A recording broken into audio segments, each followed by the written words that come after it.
সকলের মতো আমারও প্রিয় শহর কলকাতা। হাজারো ব্যস্ততার মধ্যেও কিন্তু এই শহরে এমন অনেক জায়গা রয়েছে যেখানে আমরা দুদণ্ড শান্তির লোভে অথবা আশায় ছুটে যাই।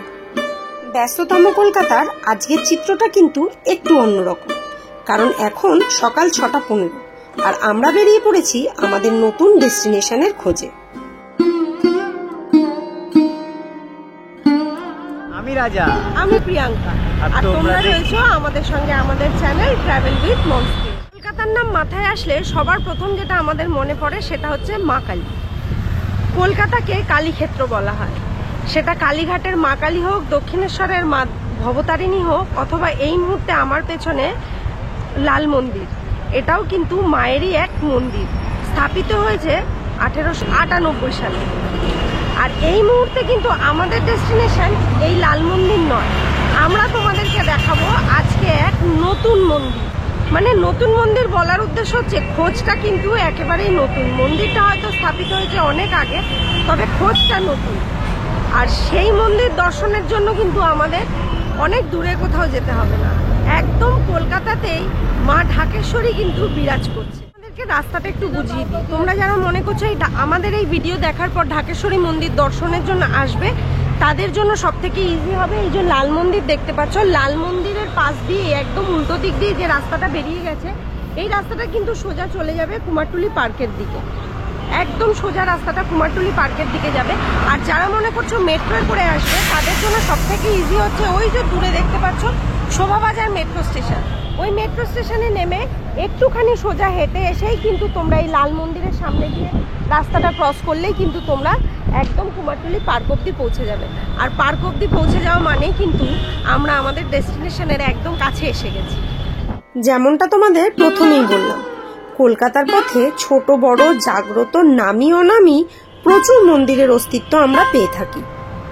সেই রকমই মা ঢাকেশ্বরী মন্দির দর্শনের আগে রাস্তার ডান হাতে অতি প্রাচীন প্রায় 500 বছর বয়সী মা সিদ্ধেশ্বরী মন্দির দর্শন করেই এগিয়ে চললাম আমাদের আজকের গন্তব্যের দিকে।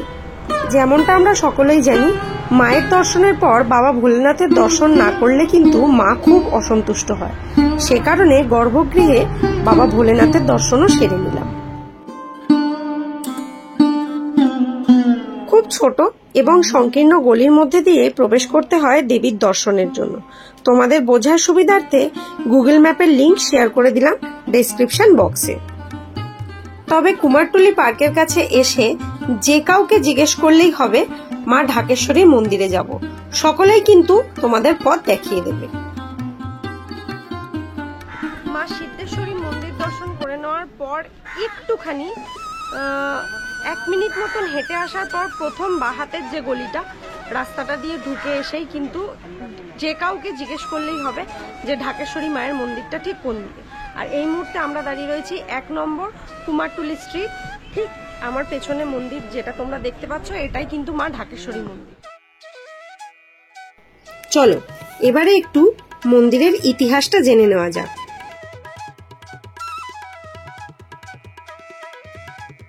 কিংবদন্তি অনুযায়ী রাজা আদিসুর তার এক রানীকে বুড়িগঙ্গার এক জঙ্গলে নির্বাসন দেন।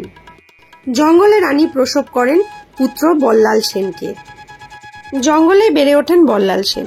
একদিন জঙ্গলে ঢাকা অবস্থায় তিনি দেবী মূর্তি পান এবং রাজক্ষমতায় আসীন হলে তার জন্মস্থানে দেবী মূর্তির মন্দির প্রতিষ্ঠা করেন। আর সেই থেকেই মন্দিরের নামকরণ হয় ঢাকেশ্বরী মন্দির। দেশভাগের পরবর্তী দাঙ্গার সময় সম্ভাব্য আক্রমণ এবং লুণ্ঠনের হাত থেকে দেবীকে রক্ষা করতে ঢাকার মূল বিগ্রহটি গোপনে এবং দ্রুততার সঙ্গে 1948 সালে বিশেষ বিমানে কলকাতায় নিয়ে এসেছিলেন রাজেন্দ্র কিশোর তিওয়ারি এবং হরহরি চক্রবর্তী।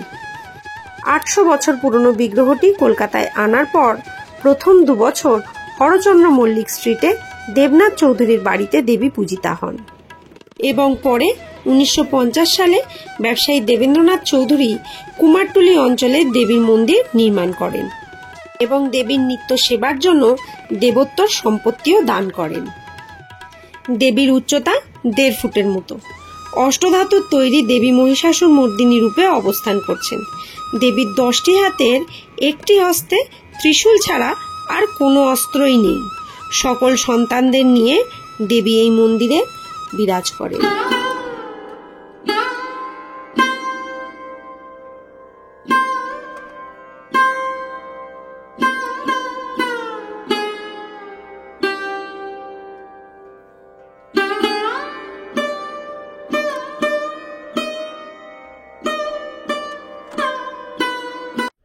প্রতীক্ষার মাত্র আর 4 মাস কাউন্টডাউন। কুমারটুলিতে যখন এসছি একটু পোটোপাড়াটা ঘুরে দেখবো না, দেখতে দেখতে মা দুর্গার বিশাল বড় বড় মূর্তিগুলো চোখে পড়লো আর দুর্গাপুজোটা একদম চোখের সামনে চকচকে হয়ে উঠলো।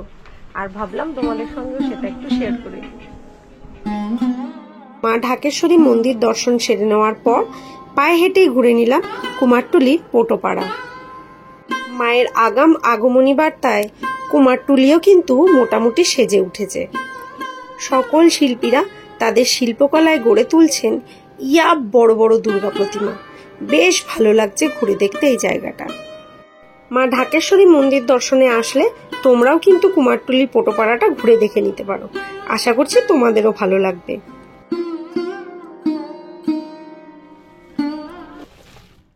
ঘুরে দেখতে দেখতে একটা খুব মজার জিনিস চোখে দেখতে পেয়েছি, আর সেটাই তোমাদের সঙ্গে শেয়ার করব।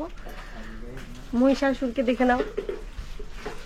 মহিষাসুরের বুকে ধূপকাঠি গোজা, মানে সন্ধে দেওয়া হয়েছিল কিংবা কোনোভাবে পুজো দেওয়া হয়েছিল, ধূপ গোজার জায়গা নেই, তাই ওটা স্থান পেয়েছে মহিষাসুরের বুকে।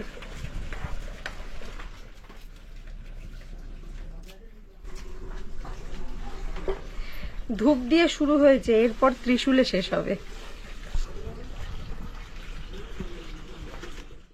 খুব সুন্দর শান্তিপূর্ণভাবে মন্দির দর্শন করে নিয়েছি। মন্দির দর্শন করে নিয়ে এবার আমাদের বাড়ি ফেরার পালা। আমরা ভবানীপুর হয়ে বাড়ি ফিরছি। আর বাড়ি ফেরার সময় মাথায় এলো যে মেয়ের আজকে স্কুল আছে, মেয়ে স্কুলে যাবে, আবার গিয়ে টিফিন তৈরি করে দিতে হবে। তাই এখন ভবানীপুর শ্রীহরির সামনে দাঁড়িয়ে এখান থেকে কচুরি নিয়ে নেবো। আর এরম বড় বড় ল্যাংচা পাওয়া যাচ্ছে, 25 টাকা পিস। দুটো ল্যাংচা নিয়ে নেবো। দুটো ল্যাংচায় 4 জনের ইজিলি হয়ে যাবে। তোমরা যারা জানো না তাদের উদ্দেশ্যে এটা বলে দেওয়া খুব দরকার। আমরা যেহেতু এখানকার লোকাল লোকজন, আমরা জানি এই দোকানের কচুরিটা কিন্তু জাস্ট অসাধারণ। আর কচুরির সঙ্গে কিন্তু সার্ভ হয় ছোলার ডাল।